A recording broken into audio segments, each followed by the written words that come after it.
Locked gaze. The reciprocity of unsound reason, this is the witch's season, clutches through the mind's labyrinthine. And to these things we locked in the clutches through the minds of the maze, we locked gaze. Strange oracle oratory noise elicits itself a sage, patterns of sigh revealed, we locked gaze. In waveforms no longer divided, I crossed the bridge of sighs. She spoke to me through the eyes, no mention, no word, no replies, only interdimensional phase, we locked gaze. The cosmos lifts up in its final obliteration, kneels in oblation. I weave through your unconsciousness as you weave through mine. No affliction, no time, no age. A woven succubus coil, we locked gaze. Our Lady of a house of whips, sky's ephemeral enchantress, ever-living dusk to dusk. Her blood burns to be fucked. Threads of fate has vanished without a trace. We locked gaze. Ruler of dreams, scavenger of schemes, triangulation of the evil eye, opium trance haze. We did indeed lock gaze. To be with you today, Chicago. I am Winter Lake at winterlake.com. The weather is sunny outside. Kind of nice in this illustrious winter glacial blast temperature. I don't know if I like it or hate it or anything. I don't know. It's kind of cozy, actually. At least been cozy around my parts. I don't know. Interesting day yesterday. I attended Clutch, which is a occult philosophic meeting every Wednesday at the Occult bookstore in Chicago. The store has been around for 70, 80 years or something. It started by a man named Russell, who has since retired into the wilderness. But the discussion was lively, and there was a lot of people there.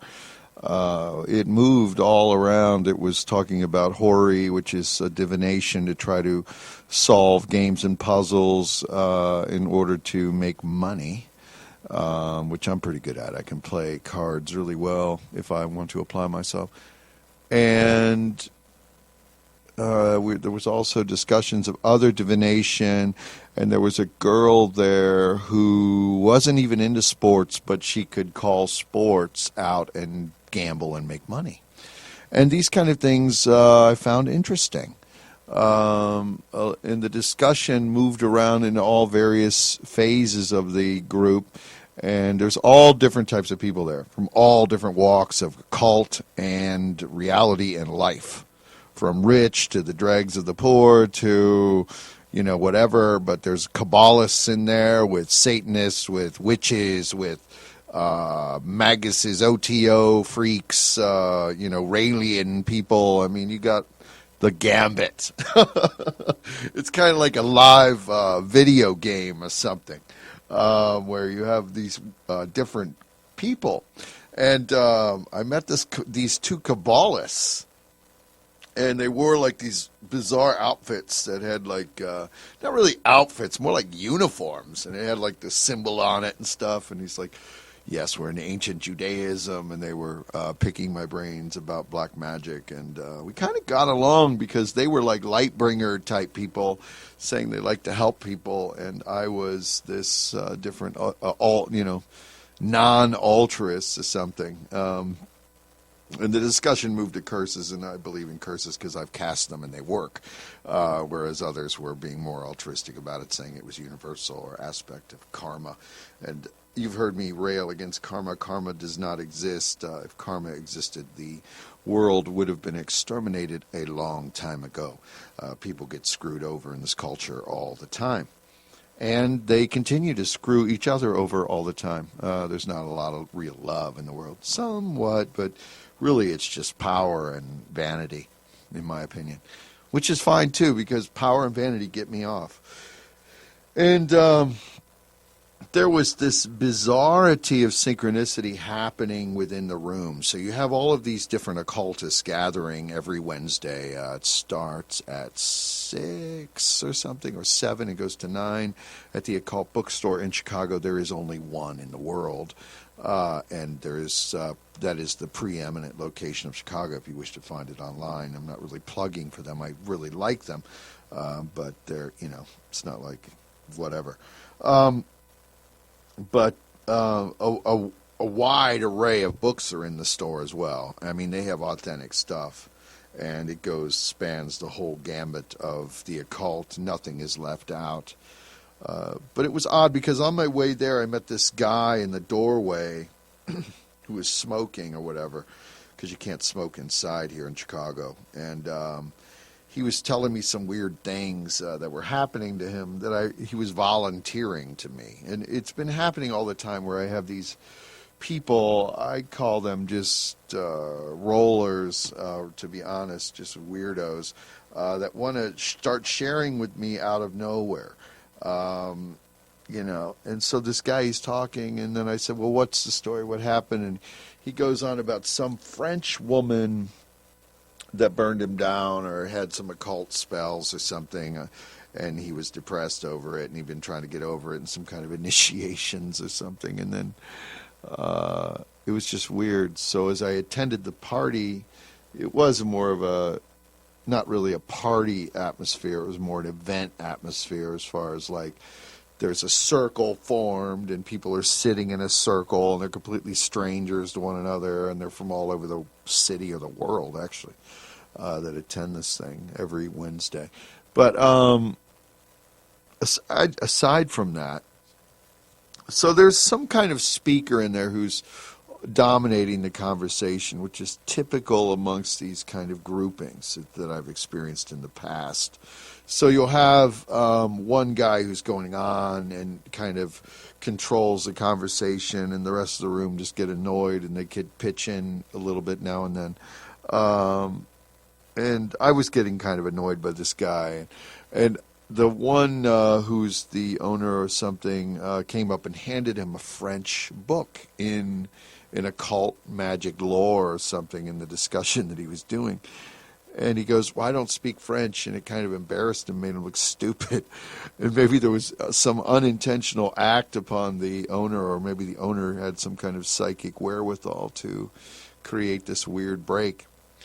And it actually gave someone else a chance to speak, because this guy just spoke so fast you don't even know what the hell he's saying.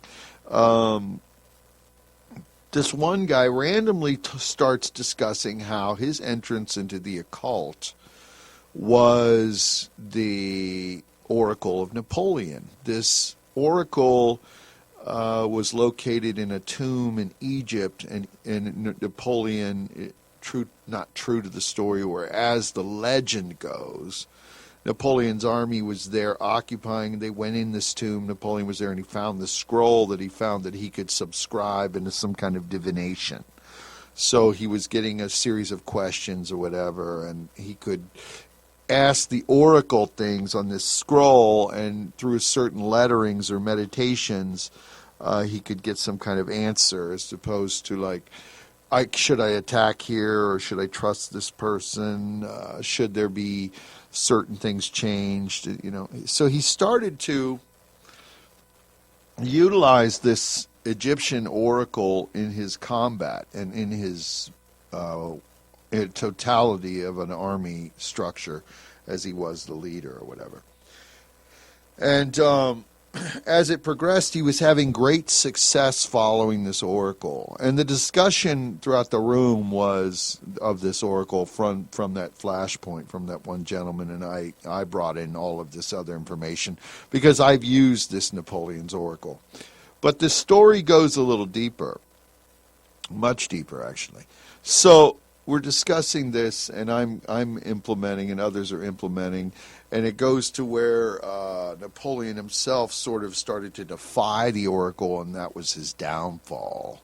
So once Napoleon stopped utilizing it or something, started like downing it or whatever, his life kind of fell apart, and he ended up crushed and Waterloo and wasn't on his horse or something, and there's other nonsense that go along with the legend. But as it went on, that guy who was dominating the argument goes, oh, it's all like bull or whatever, and he like totally downed this oracle or whatever. And when he got up to move at something, that French book or whatever like fell in front of him and he tripped. So it was really weird. But when he tripped, the book like tore, and the owner got mad. And I don't know. But this was later on. This was after. There was some kind of nonsense with this book. I don't know. But anyway, I analyzed the book later, and I believe in the French interpretation that the Napoleon's Oracle is in that book. Or at least a bastardized version of it. Some kind of thing, because no one could speak French or something, and I gave it a look at. One of my girlfriends can speak French, and I can sort of play with it, and so I was looking at it, and I found it in there to my knowledge, but this whole thing about it was the synchronicity from this man at the front door, who I didn't know, speaking of some kind of French thing. Then this book being introduced to the group by the owner, not really knowing about any conversation, and then given to this guy who was dominating the conversation. And then the French thing comes up that it's in French as opposed to English. And then this other guy randomly, not connected, starts talking about the oracle, which sparks a conversation, further synchrony with the book being opened to this page as something where the actual oracle was. And I looked at it, and now I've done some research, and last night I was looking at the Napoleon's Oracle, and it's incomplete in our English record. There's more to it, and what's been reprinted is not accurate. So there's something going on with that, a message or something that I'm investigating as an occultist that is leading me into the oracle, which will foretell some kind of future. There was even some connectivity, as I said earlier, with this horary, this divination to win lottery, to manipulate the stock market. I may have not have mentioned that earlier, but horary is also being used through a series of synchronized letterings and symbols as they go around in a circle in order to tell stocks. I knew a person who could just put a stock up to their forehead and then just name out something. For example, this was years ago in the 90s. Someone held a piece of paper to their head and they said Apple. Okay. Well, that just means, obviously buy or invest in the Apple company. That person did. Now they're very rich and so on. It's actually my friend John Bertrand in San Francisco who did that, and he still thanks me to this day. But neither here nor there. And the person that made the prediction, to be honest, is me. But that's just utilizing the power of the psychic energy that does these silly kind of things. Not silly. You can get rich off of this. And I hope to explore more of this tomorrow. I mean, I'm pretty content, but I'm getting there where I want to get loads of cash and just be able to do what I want to do. If I want to be in, some part of the world, then I want to be there. If I want to have a bigger, powerful, 4-antenna radio station, then I want that. And if I want certain things, I just want to be able to have that. And that is some of these goals that I laid out in the beginning of this year, and hopefully by the end of this year it will happen. You never know. My 13-year, all of my goals were achieved except one. One I could not get. To save my soul, I could not get one thing to work in 13, but everything else did. But it was overall a good year. But in this experience of this synchronicity with the oracle, and anyone who wants to tally in on this can email me at wolfloki@yahoo.com. or reach me at winterlake.com, and we can get an active discussion on that. I joined a story, not a storyboard, but I joined a board today on my Facebook page that links up to an elemental group that I find to be real. And maybe I'll take the conversation there. I'm currently peaked at 5,000 on my one page. I have a separate page at like 4,000, and then I have one at like 800 or something. Probably sooner or later they're all going to be deleted, or one of them or something, because it's just Facebook. But the only reason why I have these various Facebooks is to stay in touch with my listening people and with people in general that I know throughout the world, and ever connecting with photographers, artists, and musicians, as I am into all those aspects of things as well. Art is a huge part of my life, as well as the occult. I am unlimited and unconstrained in my desire to ever achieve more higher art. I had hoped to do music last night. That did not happen. Just more of, it was a philosophic gathering, and then after that I was just too exhausted. I had been doing back-to-back interviews. I did some casting for some television earlier that day. And I don't know how long the casting thing is going to go. I do that simultaneously on a 7th floor building over here in Chicago, as well as my radio show. So whatever, I don't have an ego about it. I just am an active person. I guess it's something that I'm into. A lot of these dudes that I know, or people in general, are in such a malaise in the city, and some of that was discussed as well, that in Chicago, or generally in this area, like this state in particular, is in some kind of doldrums, and it really is. And looking at some of these statistics, I think we're last or second to last in some kind of depressive thing or economic thing, which is perplexing because Illinois used to be so fun. Chicago hasn't really felt the brunt, although there are a lot of couch surfers here.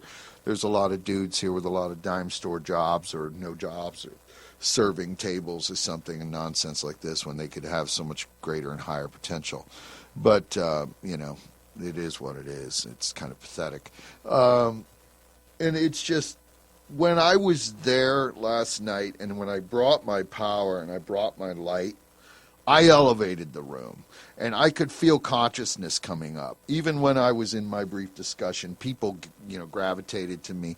I think, the practice of witchcraft and whatever spiritualism or Satanism or whatever you want to call it is a much better endemic aspect to add to your life, as opposed to just walking in the sheeple reality back and forth. And, I think it's really helped me, I guess, survive in this weird reality space of Chicago as it is right now. I don't know how much longer I'm going to stick around in Illinois. I enjoy it. But there's other places to be if, these doldrums continue. It seems to be ever pervasive. But I'm following these synchronicities, which are very fascinating, and I will get back to you on some of these events with this Napoleon's oracle. When I cast a few oracles last night, I found them to be extremely accurate in what I was asking. Just one after the other. It was like several in a row of different things that were extremely right on. It really can tell you something. If it's not the bastardized version, there is as I've said before, an incomplete sort of record to this thing, in my opinion, that if you're using it could actually jinx you. So you want to try to really do your research before you start going up this road with the oracle. As I'm just being honest, because if you use incomplete accoutrements of the occult, you're having an incomplete record, which could actually open up a different thing and bring a negative more than a positive.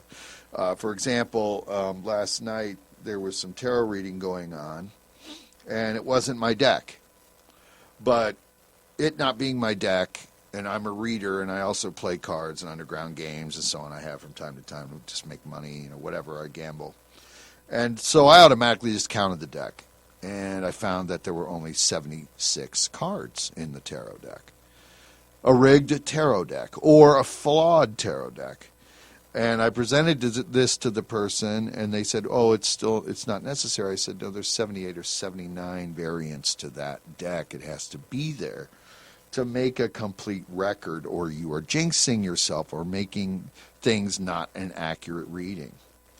And so the person disagreed with me, but in my opinion, I think that's nonsense. I think they're carrying on with some kind of game or playing with people, or just not bringing truth to their readings. Carpe noctem.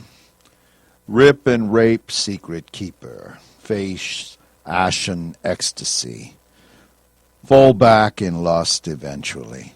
I can no longer clasp nor grasp the gates to our purgatory. Defiant I rose and fell, second to come. A rhythmic satanic spell, count the blows, Charon rose and rose, whisper to the blood, tastes and flows. No retreat, no end, no longer the day of diem, carpe noctem. Watch with trepidation die in the dust, knower of the follower, fall unto me like an anvil, break me, ensnarer, stimulate with ire, break me, so mote it be, cast unto invisible black bale fire, wade into the centrality like lightning. Creatures networked, bringers of storms, the vril arch howls, thrice one with caprice unheeded. Run red with the wicked, let us burn forever in the afterlife. Hecate's kingdom come, carpe noctem. I am at the end of your road. Navigate the treachery of hex and speak, troll and toad, raging from hell to hell. The beasts encrypt, air thin and undead, kill them one by one. Carpe noctem. In this triune of conceit, entrant of the forbidden, cavort and deceit, think in all dimensions, refined and complete, Creator recreated in illusion, on the roads of the screams, embers of flickering tortures, echoes of Enoch, those that worship the gun, carpe noctem. Come, my fiends, the collusion has commenced, let us trudge through the witchdom, carpe noctem. And I am Winter Lake at winterlake.com. Having a little fun today after having a deep philosophic discussion yesterday at Clutch at the Occult bookstore, which is fascinating and a lot of fun, and more people should attend if they choose to, but you never know. It may not be for everybody.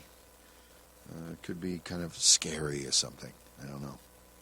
So I was reading down a list today that kind of interests me. The 10 types of toxic people that mentally strong people avoid. And I thought I'd read this list, which is interesting as a satanic black magic person, witchy person, whatever.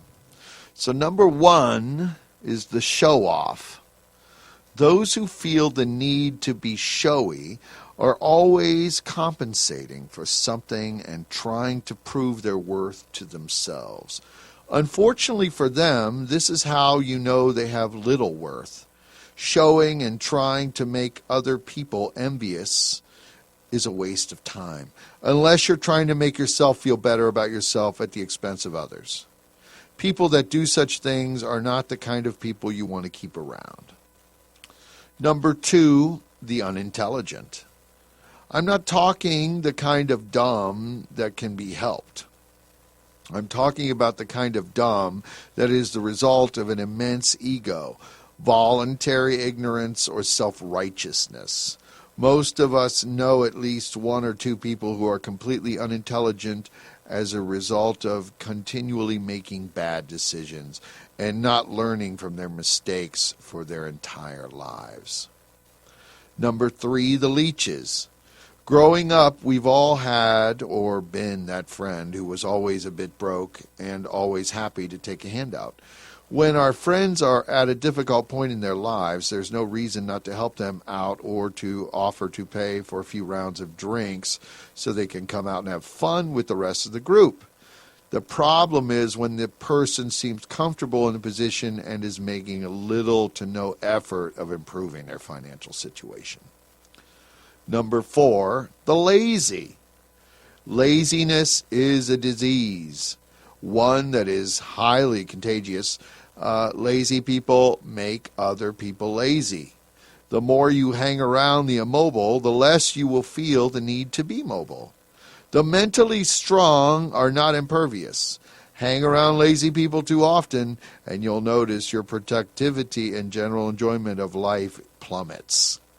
I knew somebody who left somebody over that. I think people leave each other if they're in some kind of relationship, whatever you define that as, over that a lot. I have a friend that is in the process of that, says dude's lazy or whatever. So I guess you're getting the elitist daily from Winter Lake today, right? Number 5. Anyone who lives by this saying YOLO. Now, I've never heard of this. This is perplexing me. YOLO. Really? I have no clue what this is in our modern speak, whatever. Understanding that you only live once can put your life in perspective. In fact, it should be your life in perspective, yet the Bibers, Drakes, Mileys of the world somehow manage to get the message completely backwards. YOLO, let's get wasted and high. Okay. Do stupid whatever, throw up all over ourselves and possibly die while we're at it. YOLO, the whole origin of this saying, doesn't suggest doing pointless stupidity. YOLO means you should spend your time doing something meaningful with a purpose. YOLO, you have one chance, don't screw it up. I still have no clue what that means. Whatever. That's like nonsense. Number 6, the big talkers. Those that spend their time running their mouths, spend little time doing anything else. It's mentally strong that don't bother doing the talking because the work they are doing speaks for itself. The talkers talk fast, they're incoherent, their decisions are brash, and on the other hand have nothing but empty words they're speaking. Okay. Number 7, the constantly depressed. Now, depressives are everywhere. Now, these types, these crybaby types are, seeking a mother, not a girlfriend or something. I don't know what this is. This is constant in dude world. I mean, it's kind of, again, pathetic from this elitist doctrine I guess you're getting today. The 10 toxic things to avoid in toxic people. The constantly depressed, not those that have an actual chemical imbalance, but those who act like they do. We all know people who are always feeling bad for themselves, always complaining about how difficult their lives are and how unlucky they are. Bad luck is not a lifelong circumstance. If your life sucks, then guess what? It's mostly, if not entirely, your fault. Don't keep these folks around unless you want them to bring you down with them and you end up being depressive yourself. Okay. Number 8, those who stay within their comfort zones. If we wish to live a life of adventure, then those who aren't adventurous need to be avoided. All those you meet and come across in your life are partners on your journey. If only for a few seconds, those we keep around more regularly end up steering our direction more than we realize. If you hope to leave your comfort zone regularly, then don't hang out with those who aren't willing to leave theirs. Their chain simply isn't long enough to go for the ride. I don't know. I mean, comfortability can be achieved. I mean, it's like the folly of two. I mean, if you spend enough time with somebody, you just end up with that person. I mean, it's just the natural kind of condition of whatever. I mean, I don't know what that is. Is comfortability a negative or a positive? So I guess I'm neutral on that point. Number 9, the non-dreamer. Those who can't dream don't live. Life is about believing that things can be better, not just for you, but for everyone. What makes people human is dreaming and hoping that the change to come will be for the better. Those that don't dream won't allow you to dream either, and will do their best to prove that your dreams are just that, pipe dreams.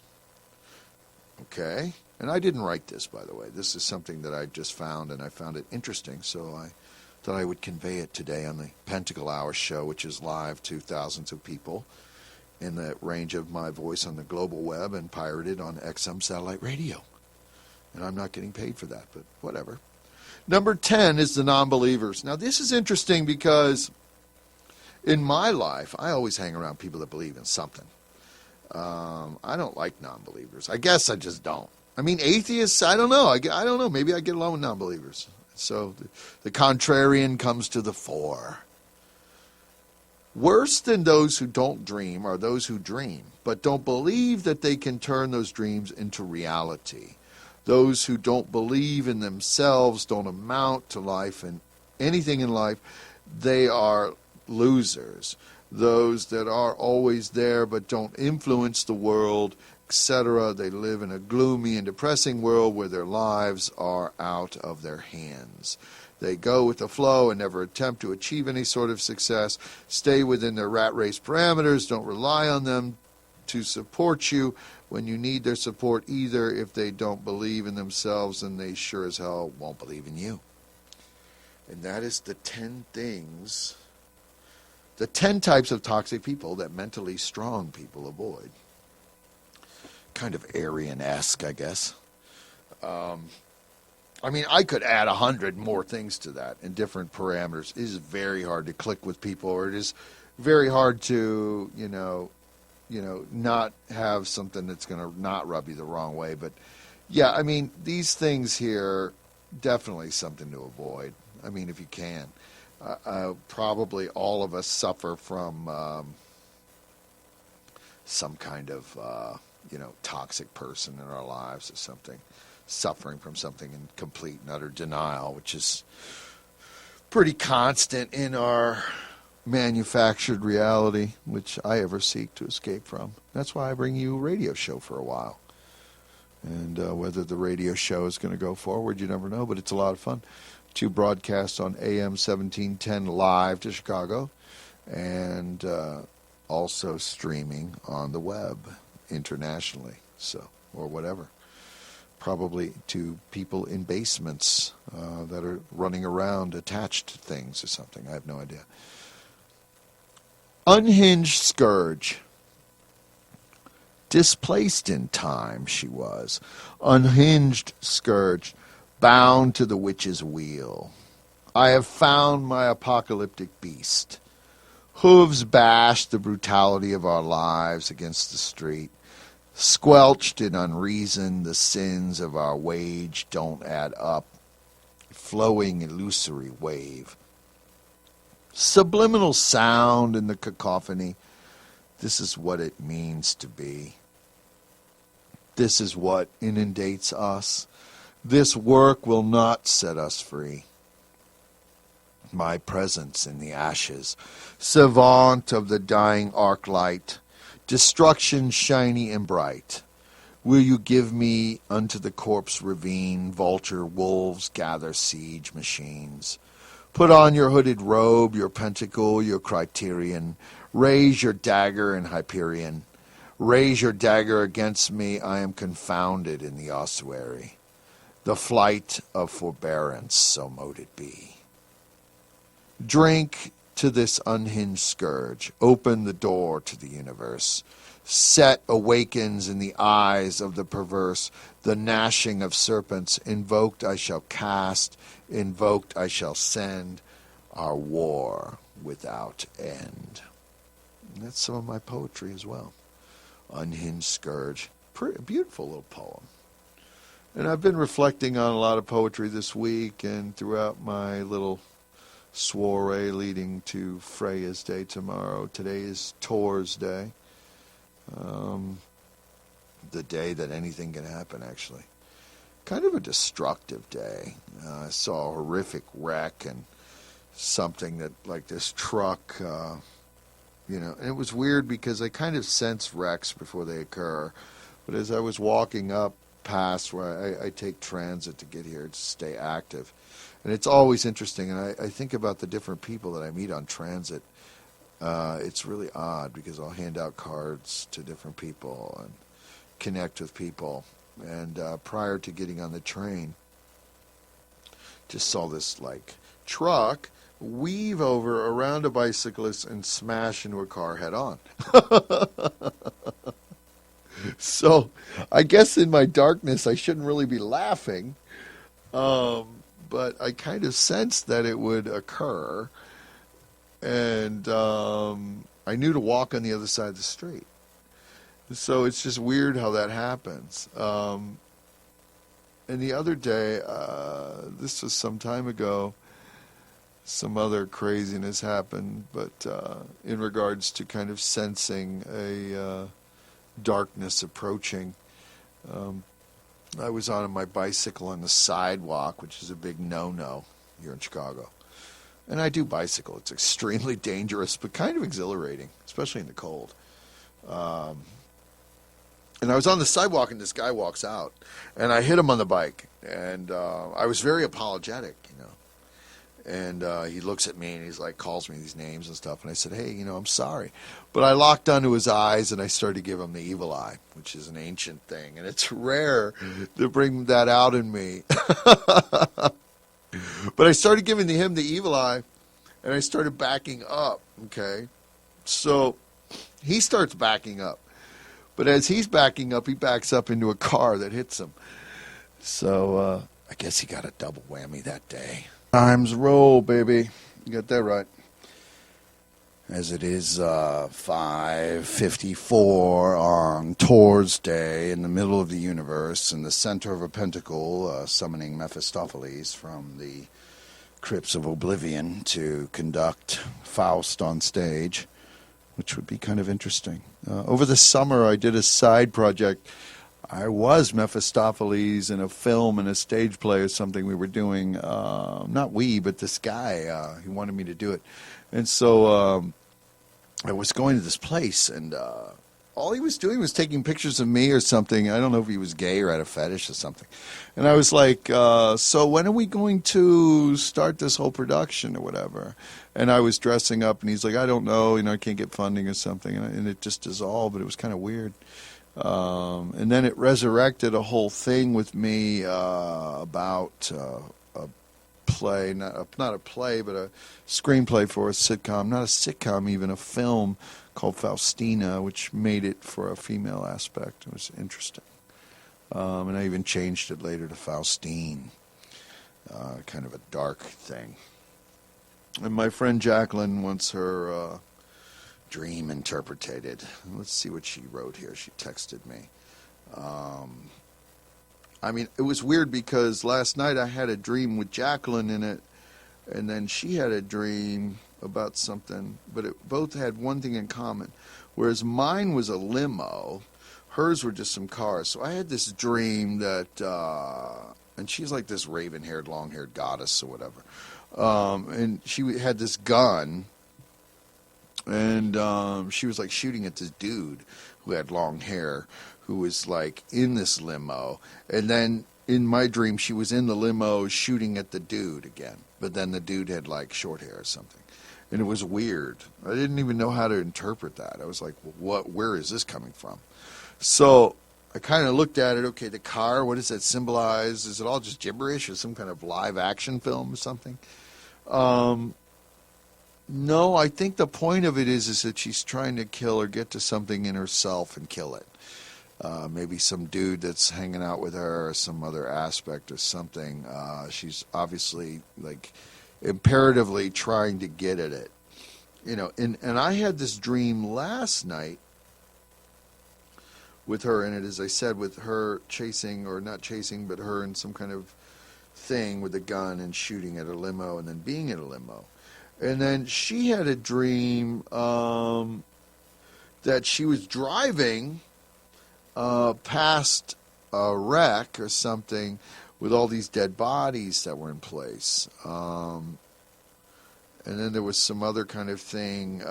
She was dying, and then someone was trying to stab her, and then she was being chased or something, and then she tried to stab that person who was chasing her. So although in the dynamic of this mental reality, it's just odd, because I had a dream last night of this woman, and then earlier, having that thing go on at Clutch with the synchronicity of the French thing and the oracle, all kind of flowing from the door to the back of the room to the end of the night or whatever, and then going to sleep and then having a dream very similar. Certain things stand out. Mine was a gun, hers was a knife. She was being chased and then started to attack. She hasn't really got back on who the person was. It would be scary if it ended up being some long-haired dude or something. But it does go with this whole thing where we're looking at it from the perspective of synchronicity and dreaming, which is odd for me because I don't really invade or go to look in people's mental spectrum.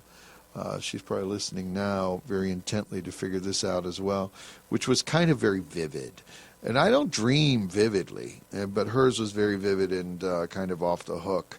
But there's a lot of similarities in it that are probably trying to, from her aspect, kill something inside herself that she desperately wants to.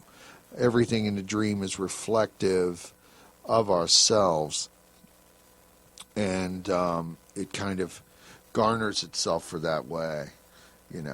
It's just hard to know. But in these different symbols in it, I could definitely see that, and she's probably going to, call me back and say, you're completely wrong and it's gibberish and something.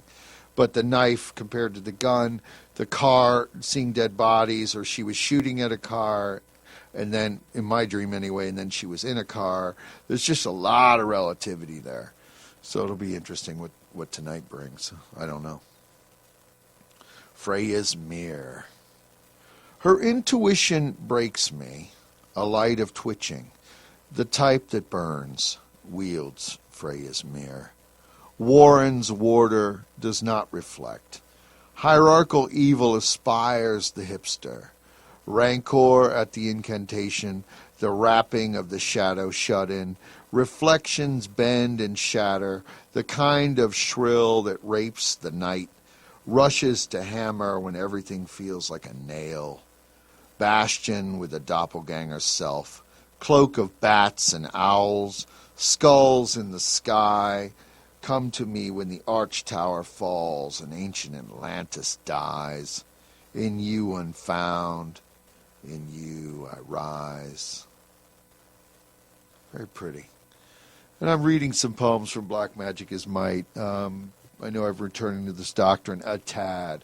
There had been so many requests from my email about reading some of the more poems out of the back of that book, as it has been one of the highest sellers I've ever had as a doctrine, readily available.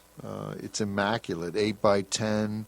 It's being printed out of Nevada, and you get it relatively cheaply, I think like $12 online or something off Amazon, who's a big supporter of my work.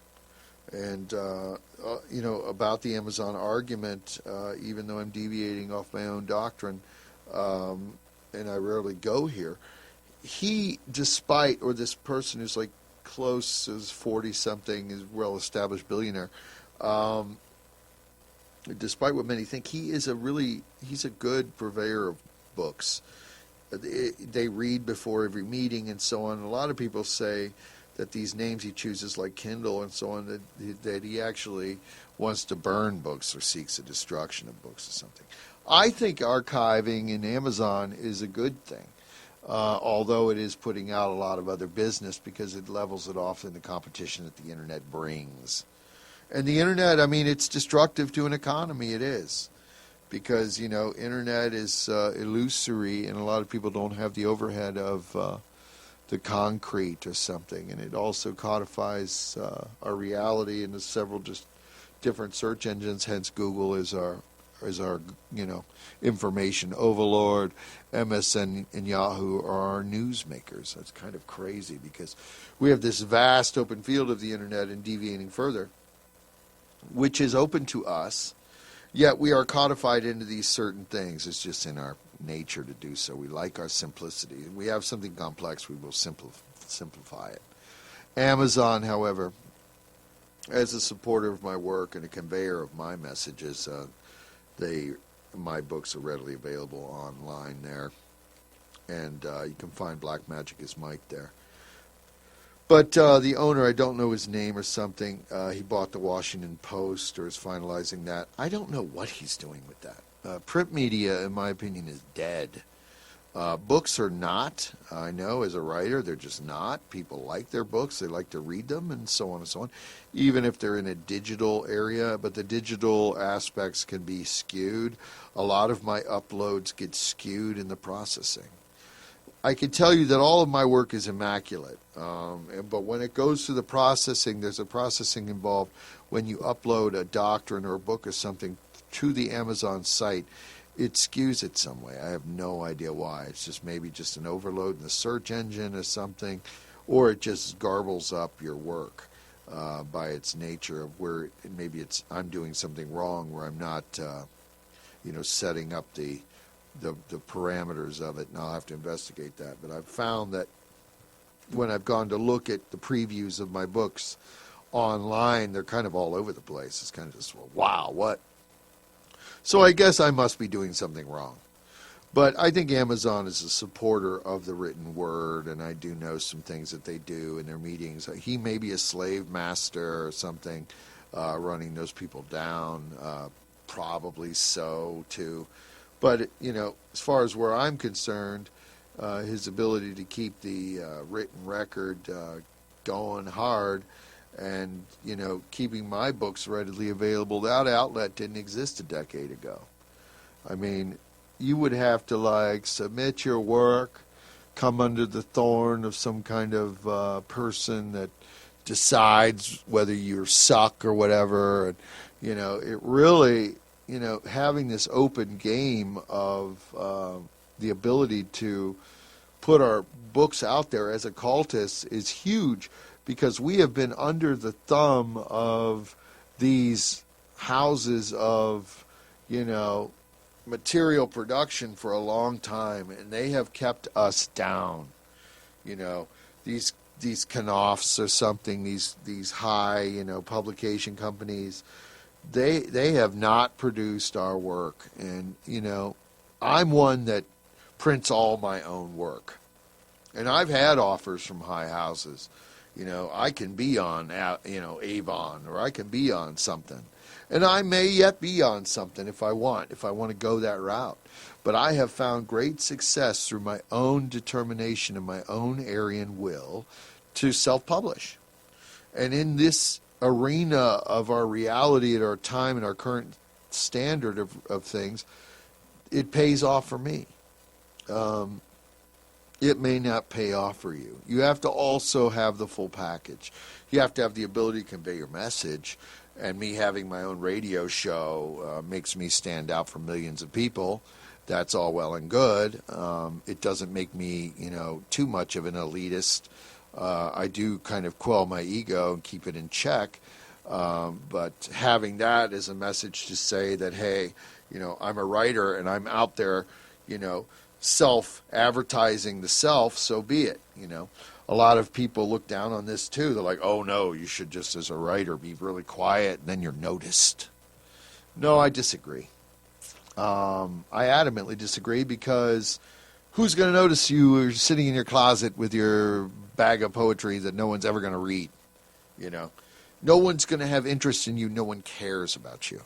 And I meet these types all the time that are anathema to me as a person from what I'm doing as my standpoint of self-gratification or whatever, through projecting my written word as well as the written word of my friends or associates or people that I find interesting on the Pentacle-Hours live between 5 and 7, give or take. Sometimes I just go to 6 and then go to dinner over at Frontier or something.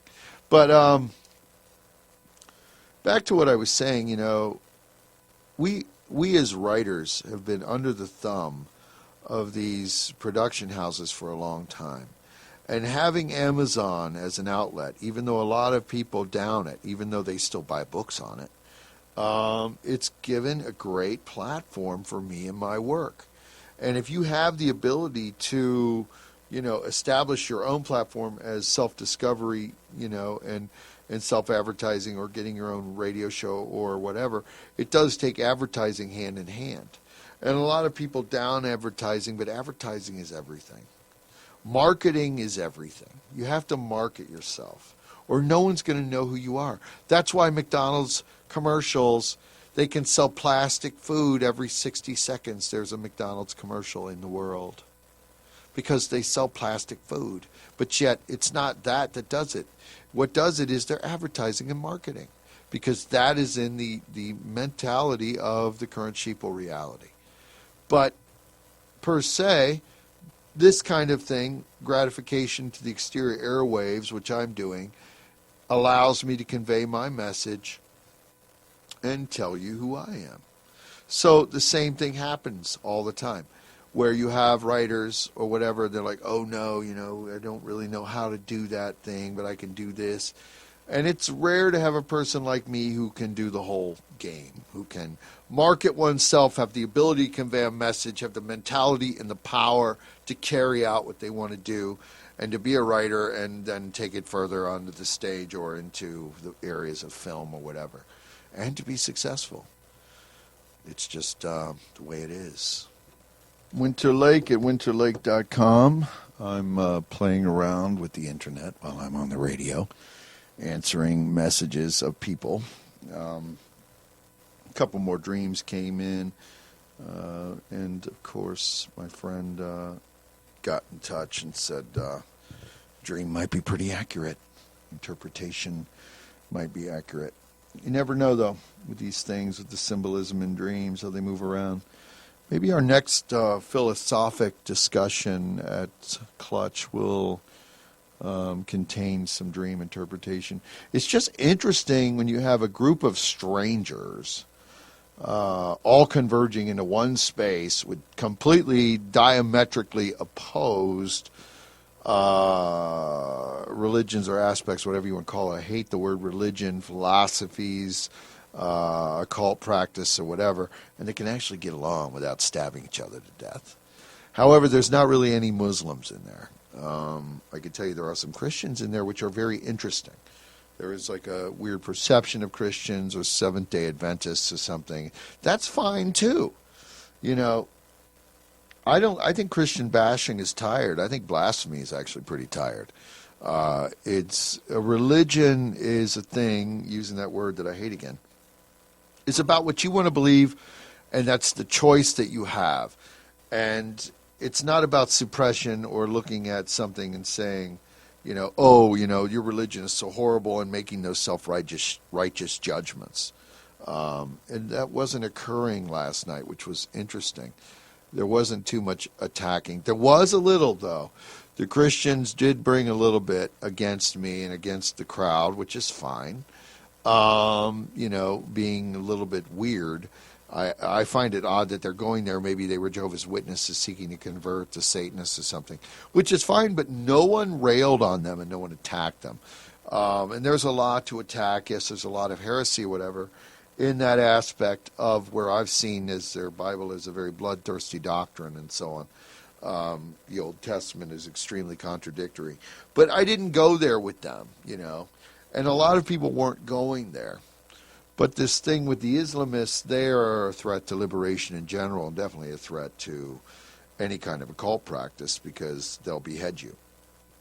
And they commit many atrocities against people that are, even deemed, witches or Satanists or something. Even children. This is all truth. Whatever truth is. But this is what's been reported in the media, and I've seen pictures of people that have had acid poured on them or whatever intention, and something being closer to Allah, and they make them marry their rapist or something, and it's just a treacherous, horrid thing.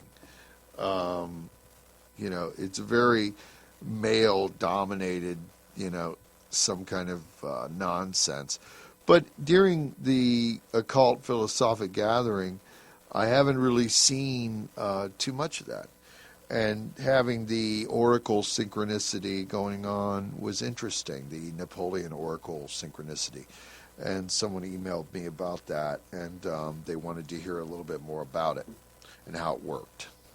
Well, the oracle has been bastardized, so you have to take it with a grain of salt.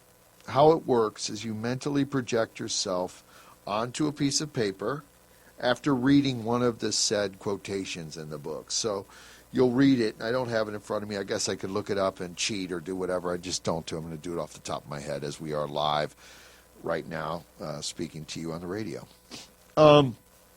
So you'll read a question, say, okay, is my boyfriend a liar or a deceiver or something? There's something similar to that in there. And so through a series of dots that you'll meditate making on the page, you'll come to that conclusion, and then you'll count these dots and then match it up to this grid in the back, that you'll have this thing leading through A to Z and then these numbers. I know it may sound complicated, but it's very simple.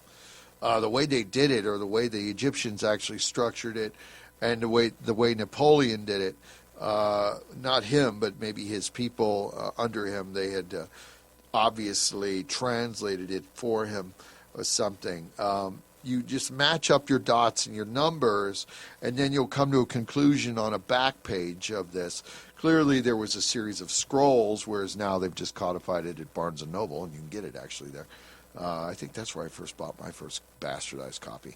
And I call it bastardized because it's inaccurate, as I've looked and found there's a larger versions and ancient, older versions, and I've got those as well, ironically. But I came about them in a different path and a different time. And that's how my life works, too. I bought things in the past that have purpose now in the future. There was some intent there, but that's for a different show. But in the brief deviating from my Oracle discussion, I have in my life bought things knowing that in the future there will be a time when these will be required. Anyway, so you'll get an answer. So after you do this little calculation or whatever, and you look at this question, and then you go in the back, it gives itself its own answer by matching the numbers. So you'll go, okay, is this dude a cheater, or has he lied to me? Is this thing true or deceptive? Has he been running this? And I just want to know the truth. And in the back, you'll say, yes, it has. It was true. And you can take it with a grain of salt. But after doing the calculations of your own mentality as a channel, you'll find out maybe it was true or false, which is kind of weird because it'll even give you speak back to the question, not even relevant to the question. It's bizarre how it arrives there. I don't know how it works. There's something going on with it, though. The oracle needs to be explored. It's perplexed people since Napoleon's time, and when he defied it, he paid a price. He obviously lost at Waterloo, and there were a lot of circumstances to that as well, because being obviously running his whole army up in Russia couldn't have helped, and a series of other stupid mistakes. And again, defying the oracle, to my knowledge, because there were certain points as he had made some losses that didn't perfectly match up to this oracle thing. He abandoned it. And in abandoning it, he abandoned his whole kind of structure, in my opinion. He lost sight of it. It's just like, when you're giving yourself a tarot reading, make sure all your cards are in your deck. You don't want to jinx yourself. I've done it, and I've jinxed myself. Also, if you're getting the Tower card or some kind of negative card, heed it. Heed the warning and see what's going on. See what's overmastering you. And these are very destructive aspects, No one wants to admit it, but it's true. And I'm going to conclude my show today, and it's been nice to be with you on this Thursday. I'm Winter Lake at winterlake.com. I do upload my shows on a nightly basis on YouTube, so you can find me there. I'm getting a lot of new subscribers, which I appreciate, and that's fun. I'm getting a lot of new listeners. I appreciate that, and that's a lot of fun. I do a live show Monday through Friday, 5 to 7 p.m., Central Standard Time, give or take, and we broadcast live on AM channel and other channels globally. You have a good night.